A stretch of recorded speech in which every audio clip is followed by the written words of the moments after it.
Hi, thanks for joining me today. My name is Lindsay. I'm the designer behind Doing the Most Design, and you can find me on Ravelry at LindsayDTMD. I can't wait to show you what I've got in store for you for today's video.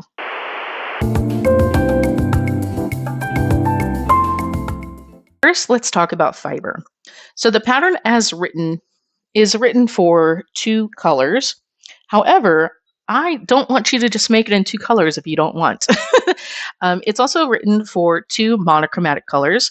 And I say that versus saying two solids because, as you can see with my sample hat, this pink, this fuchsia pink, and this teal are actually a little heathered in their appearance. And you can see some differences throughout the fabric in the intensity of the color.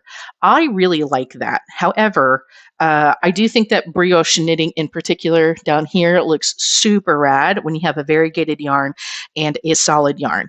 If you have not worked with variegated yarn before, though, please know that the side of your hat, that the background color is the variegated yarn, is going to look very eclectic. It's going to look real in your face. Okay, so maybe funky is a nice way to put that, or like boho. It'll have some component to it where if you're looking for something that's just like a timeless colorway, stick with some solids or some monochromatics like this. Now, I'm going to offer up two tips for color selection, and then I'm going to talk to you about the specific fibers that I have selected here.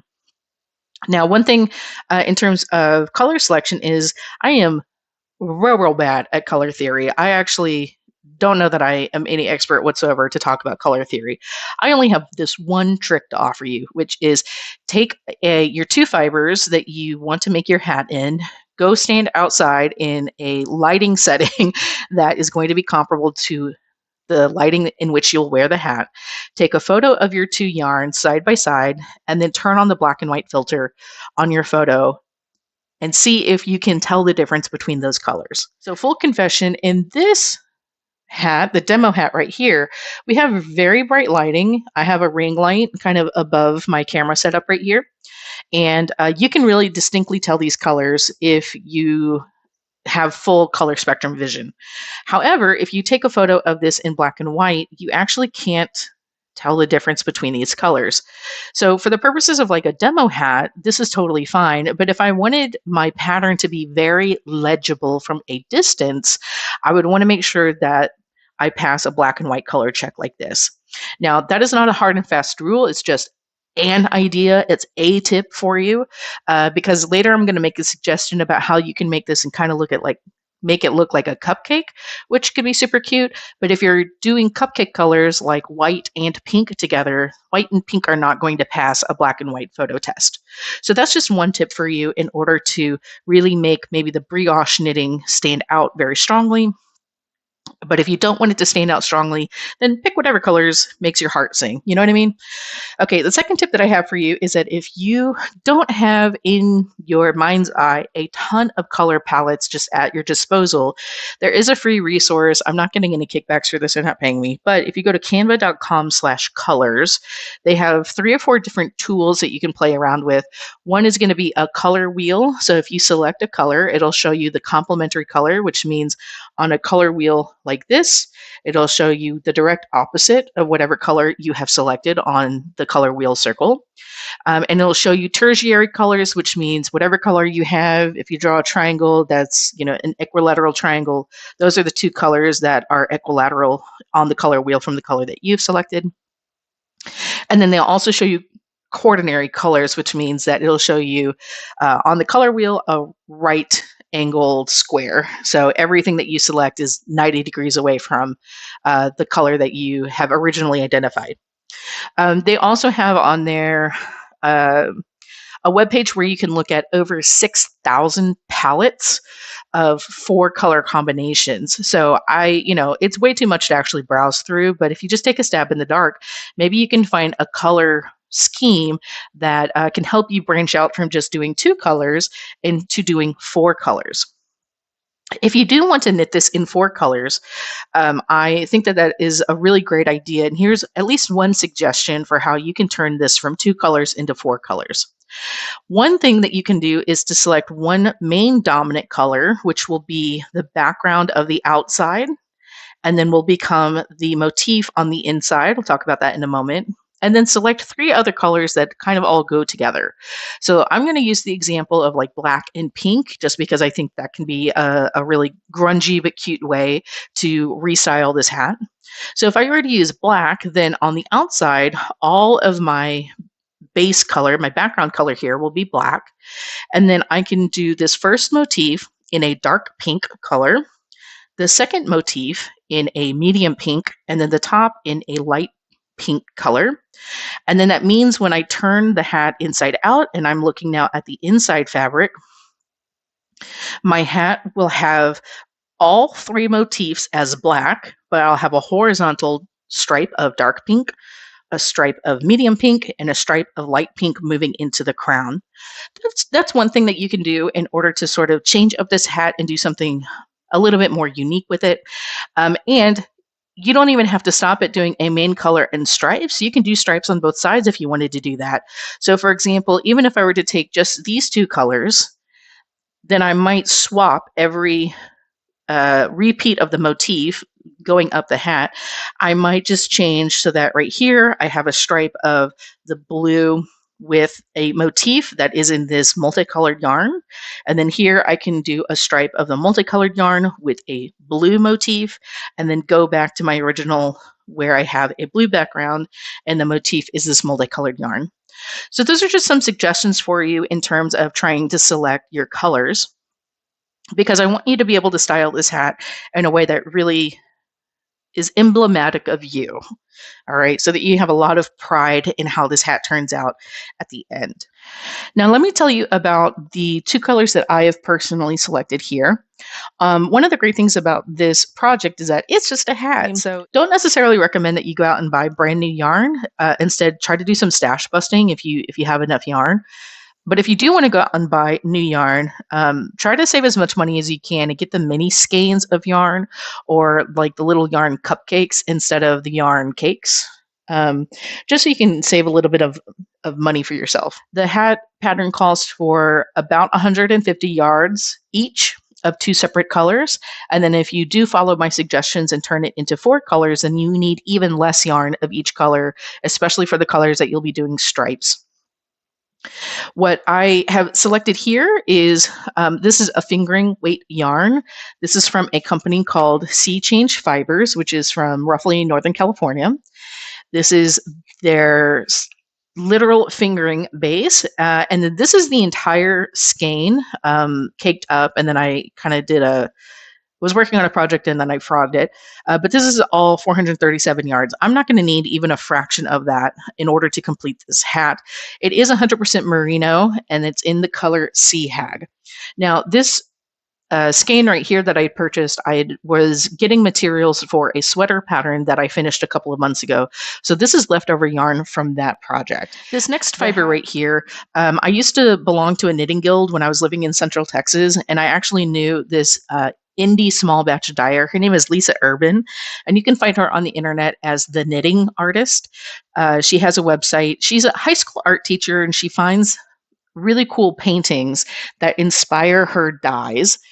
And then she will do these really cool like color dyes. This one right here is in a sock yarn base, which is 75% merino, 25% nylon. And the colorway is called Howling Black Bark. Hey, have you been learning? Have you been laughing? Leave me a comment down below about something that you got out of this video and hit that like and subscribe button for me, dude. Thanks. Okay, so up next, let's talk about some considerations for the beads. So for the beads, as you can see here, I have selected 2 different opaque metallic colors. So these sorts of beads that you can get, whatever brand that you get, they don't necessarily have to be metallic, but the opaque beads are going to stand out against the color of whatever you are knitting. So what I mean by that is these beads are always going to be this exact same color blue, no matter which fiber is underneath it. So here's my point. Obviously, you cannot see any of the pink underneath these beads. But these beads also can be found in translucent colors, in which case the color doesn't really matter that much, because once it is on the stitch, you will be able to see the fiber underneath the stitch, even if you get translucent beads that are like tinted blue or tinted pink or whatever, you are still going to be able to very clearly see that the stitch underneath it is one of the two colors that you've picked or one of the four colors that you've picked to make your hat. However, from a distance, you will not be able to see the individual beads, but you'll see the light being caught by the beads. And so I think that's a really fun and cool way for you to add some sparkle without it becoming its own focal point, the way that you see it here in this demo hat. So that can be a nice way to be subtle, but still have some pizzazz, still have some razzle dazzle. And then another consideration is to think about the colors that you want to select. So if you are going to stick with opaque beads, you can think about the colors that you want to select and how that could play into sort of the color story that you are telling with your hat. So as you can see here, I have selected a color that I think kind of accents the pink, but then also kind of plays off the blue that is in the hat. Also, I just had these beads laying around. I think that these beads work better for a different colorway that I had originally thought of for the hat, but I think it works really great with this color pattern as well. But let's imagine that I had knit this with like white as the background, pink as my snowflakes, and this side would be pink as my background, white for the snowflakes. One thing that I could do is maybe select assorted matte colors and then just put them kind of randomly. And to me, that looks a little bit like sprinkles on a cupcake or sprinkles on a strawberry sundae or something along those lines. And that could be super cute. Another thing that we can do is think about, let's say that I had a very distinct color pattern in my variegated yarn, and then my solid color, maybe I select beads that match my solid color, and I match beads that match my variegated color. So let's take the example of knitting up a hat that's like black and then rainbow yarn. So for the side that has black motifs, the black snowflakes, then one thing that I might do is select rainbow colored beads and go up the hat following a rainbow order with my beads. And then on the other side of the hat that is predominantly black with rainbow snowflakes, maybe I put black beads on that side. Another thing that I can think of is if you wanted to do a gradient. So for example, you do those horizontal stripes that I was talking about, maybe your beads follow a horizontal hue shift as well. Something along those lines.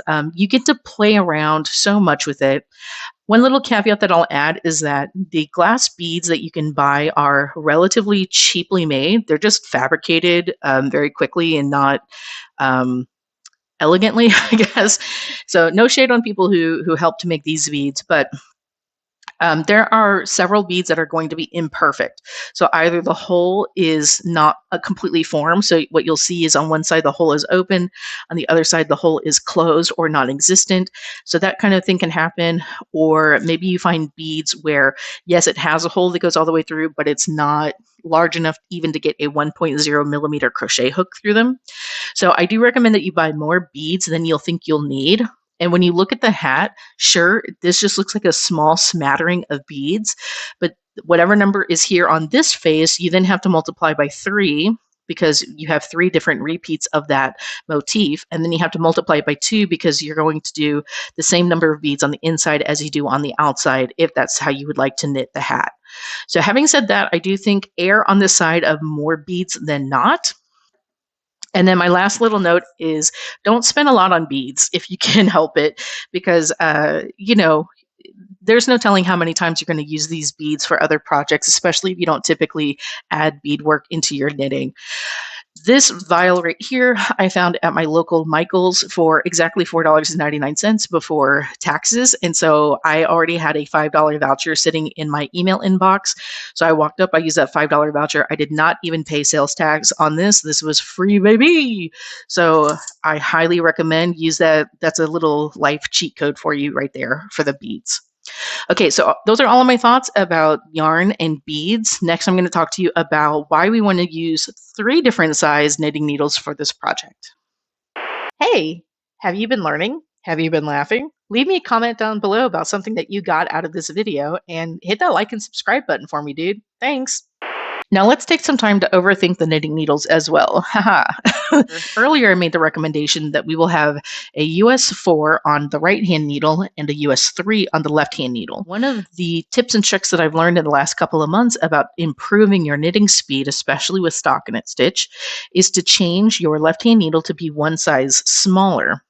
And the reason for that is because your right hand needle is the size that you make the stitch with. So the stitch is just going to be whatever size you have on the right hand needle, and it almost doesn't matter what you have on the left hand needle. Don't go too far down below one, maybe two steps lower than whatever you have on the right hand needle, is the suggestion that I learned about. But point being that if you have a slightly smaller needle in your left hand, then your stitch has a little bit more airspace on the inside of the stitch. And hopefully with your right hand needle, you can get into the stitch more quickly and get it off of your left needle to your right needle much more rapidly. So if you are trying to become a speed knitter, that is one thing that can help you out. It only really works if you have circular needles. So I'm so sorry if you're trying to make this hat with double pointed needles, or I don't know why you're trying to make it with straight needles, but in any event, that is something that can help you.